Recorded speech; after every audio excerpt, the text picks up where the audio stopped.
Hi, Pat Battle here from Living Web Farms with our next installment of Resilience Daily, the series we're doing in cooperation with the Organic Grower School. And today we're going to talk about harvesting shiitake mushrooms and ensuring that it's easier to do next time.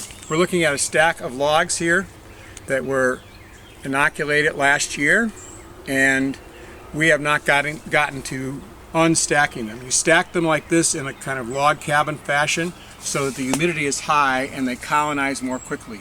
You can tell they're done, and we have an example over here.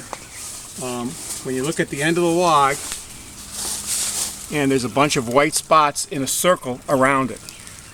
That shows that everywhere you have put your inoculant, which is placed in a series of lines about 3 inches apart, okay? They don't really show up very well anymore, but there's an example of where one hole was. Everywhere you put your inoculant, the mycelia has grown out along that line to the end of the log, and that white spot is the mycelia. So when you see a circle of white spots around the end of your log, you know you can look for mushrooms after a heavy rain, or even better, if you're wise, soak those logs so you control when you get the fruiting.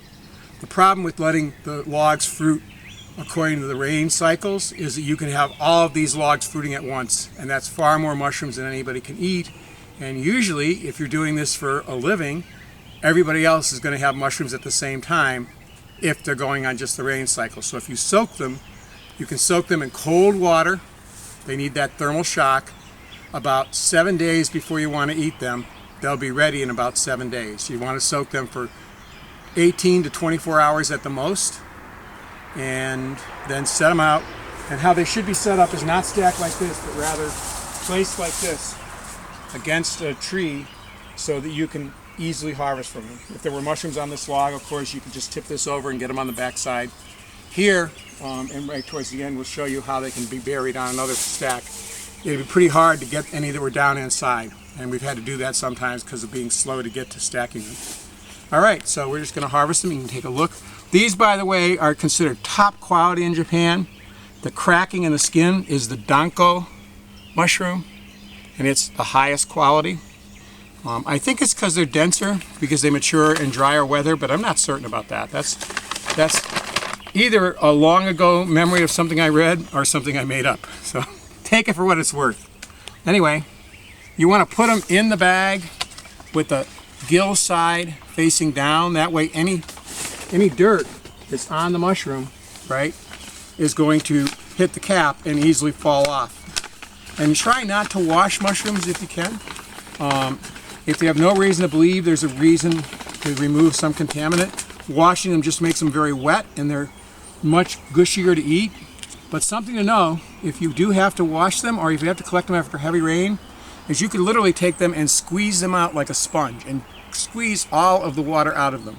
Any mushroom you can do this with, right? Collect that water and cook with it because it's going to have mushroom flavor, right? And mushroom spores, which from the shiitake are incredibly powerful for stimulating your immune system. They're actually used in, they've been researching them anyways to see if they'll be useful for dealing with viruses like AIDS. But once you do that, you've bruised the mushroom, so you want to cook it immediately. So you don't wring them out until you're going to cook them. You always put them in a paper bag so they don't hold that moisture in. That'll cause them to degrade really quickly if they're in a plastic bag. And you want to store them in the fridge. And shiitakes can last a long time. If they're stored in a paper bag, they'll kind of just dry in your refrigerator. So you can, unless, the one exception is if you've harvested them after an incredible rain and they're sopping wet, which you can't wait for them to dry out usually because they'll just degrade instead. In that case, you want to use them pretty quickly, dry them, which will be a job because they'll be so wet, or cook them and freeze them. In any of those ways you can preserve them if you have a big flush. So that's how we harvest them and some tips about using them. And in our next video we're going to visit, something else that we want to mention before I finish, I'm sorry. Some of these aren't quite open yet. Okay, I'm going to cut this to show you. But it would probably continue to open because it's still pretty moist and we're due for some rain soon. See the difference? That's the ideal way to harvest them.